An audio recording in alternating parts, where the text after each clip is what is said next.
आज आपको दिखाने जा रहे हैं यूपी के विधानसभा अध्यक्ष हृदय नारायण दीक्षित का एक्सक्लूसिव इंटरव्यू। उन्होंने बड़ी बातें कही हैं। पहली बड़ी बात उन्होंने कही है ब्राह्मण सम्मेलनों के नाम पर जो इस समय यूपी की राजनीति में नया मोड़ आया हुआ है, उस पर यूपी विधानसभा के स्पीकर हृदय नारायण दीक्षित ने टीवी9 भारतवर्ष से कहा, देश में कोई भी वर्ग उपेक्षित नहीं है। चुनाव के वक्त जातियों की चिंता क्यों होती है, उन्होंने सवाल उठाया है। सभी पार्टियां चुनाव के वक्त ब्राह्मणों की बात करती हैं और एक बड़ी बात कही है, ब्राह्मण ठाकुरों के साथ बीएसपी का पुराना इतिहास है। उन्होंने तिलक तराजू और तलवार के नारे का जिक्र किया है।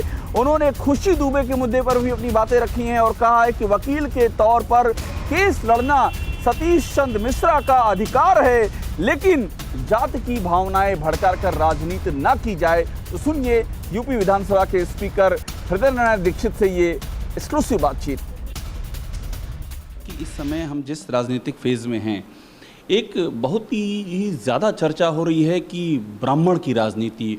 बीएसपी ने कहा कि ब्राह्मण सम्मेलन करने वो जा रहे हैं, 23 तारीख से अयोध्या में शुरुआत कर रहे हैं।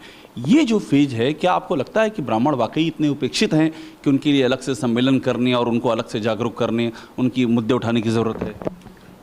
आपने पूछा है कि क्या ब्राह्मण वाकई उपेक्षित हैं। हमारा कहना है कि हम व्यक्तिगत रूप में भी और भारतीय जनता पार्टी के कार्यकर्ता होने के कारण भी ये मानकर चलते हैं कि कोई भी वर्ग उपेक्षित नहीं है।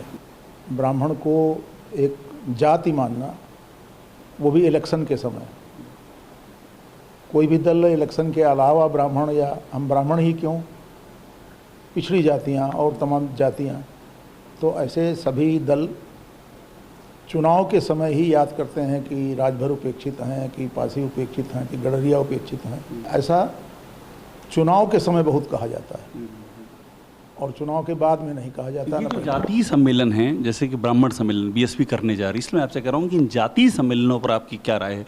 यूपी में जातीय सम्मेलनों का एक पूरा अच्छा खासा इतिहास रहा है। अब वो फिर से ब्राह्मण सम्मेलन अयोध्या शुरुआत कर रहे हैं 23 तारीख से, मायावती जी ने ऐलान भी कर दिया है। प्रत्येक दल को अपना विस्तार करने का अधिकार है, लोकतंत्र है। बहुजन समाज पार्टी को भी है अधिकार।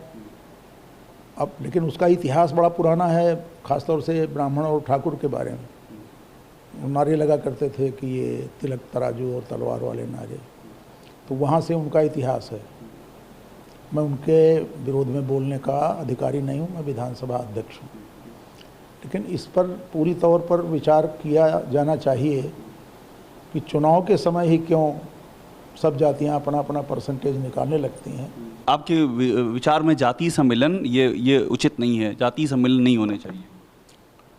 अब मैं उसको अनुचित कहूँगा तो किसी दल के खिलाफ हो जाऊँगा और मैं किसी दल के विरोध में नहीं बोलना चाहता। हमारे संविधान ने आर्टिकल 19 में ये अधिकार तो दिया है कि आप सभा सम्मेलन, जहाँ वाक स्वातंत्र है उसी के बाद में सभा सम्मेलन की छूट तो दी है, लेकिन ये कहा है कि ये लोक व्यवस्था के अधीन होंगे।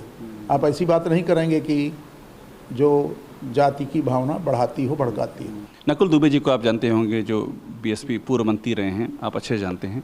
वो अयोध्या गए थे वहाँ पर ब्राह्मण सम्मेलन की तैयारी वैयारी करने के लिए। उन्होंने वहाँ बयान दिया कि वो जो खुशी दुबे, जो बिकरू कांड में मारा गया था, विकास दुबे, उसकी बहू, उसके भतीजे की पत्नी जो भी जेल में है 10 महीने से, उसका जो केस है सतीश चंद्र मिश्रा उसकी ओर से फाइट कर सकते हैं। उन्होंने इस बात का बाकायदा ये बात कही है और बहुत चर्चा का विषय बना हुआ है कि ब्राह्मणों के हक में इस तरह से बीएसपी चीज़ों को ले जा रही है।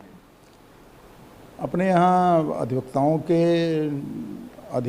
और अधिवक्ता का काम, इसके नियमन के लिए एडवोकेट्स एक्ट है, अधिनियम है, बाकायदा कानून है। लेकिन ये तो पॉलिटिकल मामला है, इसमें एडवोकेट एक्ट लगता है आपको, या इसका एक पॉलिटिकल मैसेजिंग है इसके पीछे? वो वकील हैं, जब वकालत करने जाएंगे तो एडवोकेट एक्ट लगेगा, जब भाषण करेंगे पब्लिक में आकर के तो पॉलिटिकल बात होगी।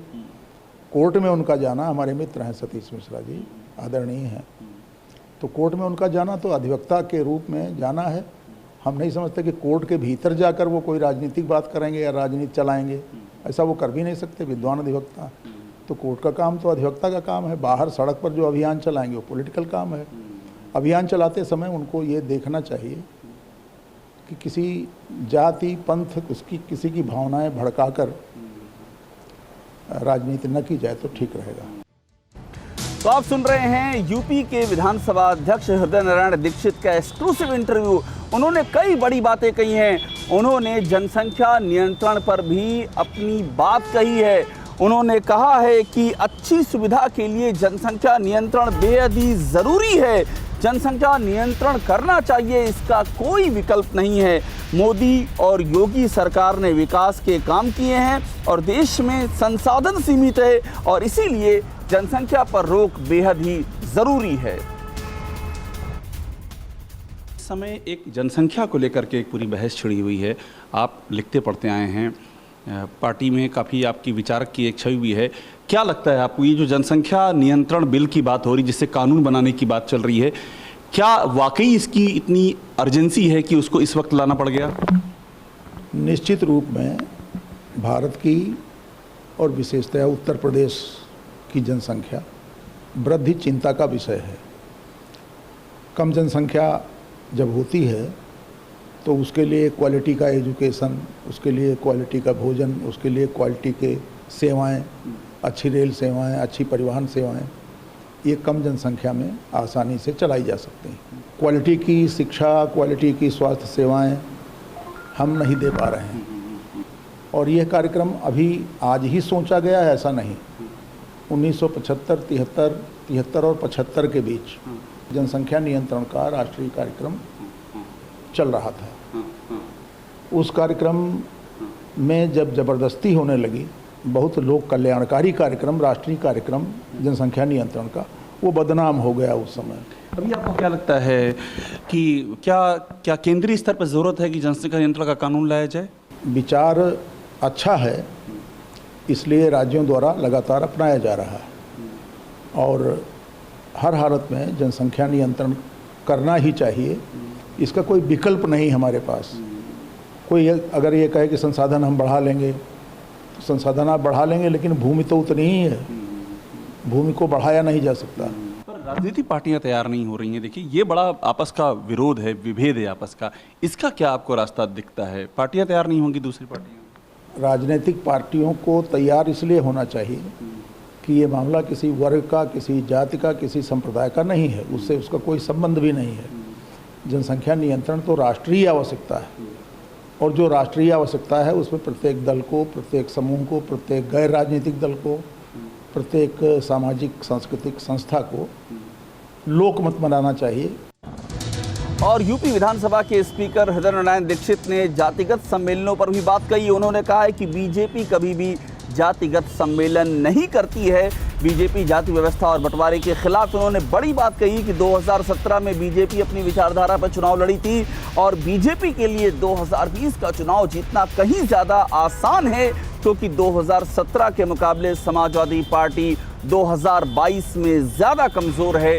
ये कहा है यूपी विधानसभा के स्पीकर हृदय नारायण दीक्षित ने। क्योंकि आप बीजेपी से एक बहुत आपका लंबा बैकग्राउंड है, तो आपको क्या लगता है कि बीजेपी को भी इस बारे में सोचने की ज़रूरत है कि ब्राह्मणों को और अधिक रिप्रेजेंटेशन हो? चूँकि हर पार्टी ये काम कर रही है, कोई ब्राह्मण सम्मेलन, कोई परशुराम की मूर्ति, तो बीजेपी भी ब्राह्मण चेहरे सामने लाए, बीजेपी भी ब्राह्मणों के बारे में कुछ बातें करे, कुछ नई योजनाओं का ऐलान करे। क्या इस तरह की ज़रूरत महसूस होती है? मुझे ऐसा नहीं प्रतीत होता कि किसी जाति का सम्मेलन बुलाना चाहिए। भारतीय जनता पार्टी अपने जन्म काल से 24 घंटे महीने के 30 दिन और 24 घंटे काम करने वाली पार्टी, इसलिए इसमें मेडिकल और कैजुअल नहीं होता। मुझे एक बात समझाइए, 2017 में जो बीजेपी यहाँ पर स्थित थी, ये 5 साल पूरे होने वाले हैं, 4 सरकार चल गई, इतना 4.5 साल से ऊपर की, तो वो जो 2017 में जितना आसान फील्ड दिख रही थी, क्या वैसी ही दिख रही है आज की तारीख में, या लड़ाई है आज की तारीख, उससे कुछ ज़्यादा ही मुश्किल स्थितियां हैं आज की तारीख में? 2017 में हम विचारधारा अपनी लेकर, क्योंकि हम यहाँ सरकार में नहीं थे, हम अपनी विचारधारा और जब पहले की सरकारें जो हमारी रहीं, माननीय कल्याण सिंह जी के नेतृत्व में, राम प्रकाश जी के, माननीय राजनाथ सिंह के नेतृत्व में, उनका प्रभाव लेकर 2017 में हम चुनाव में गए थे और मोदी जी का नाम और काम ये तो आंधी बना। अब इस समय जब हमको जाना है चुनाव में, तो हम माननीय मोदी जी के काम और माननीय योगी जी के काम, इन दोनों कामों को उत्कृष्ट कार्य हुए हैं इस कालखंड में, इनको लेकर आम जनता में जा रहे हैं और आम जनता स्वागत कर रही। खासतौर से वह जो गरीब हैं, जिनके घर में सीधे अन्न पहुंच रहा है, जिनके खातों में सीधे रुपया पहुंच रहा है, और ये महत्वाकांक्षी योजना बिजली की कि उज्ज्वला, वो बिजली की योजना हमारे उन्नाव में ही मुख्यमंत्री ने शुरू की थी।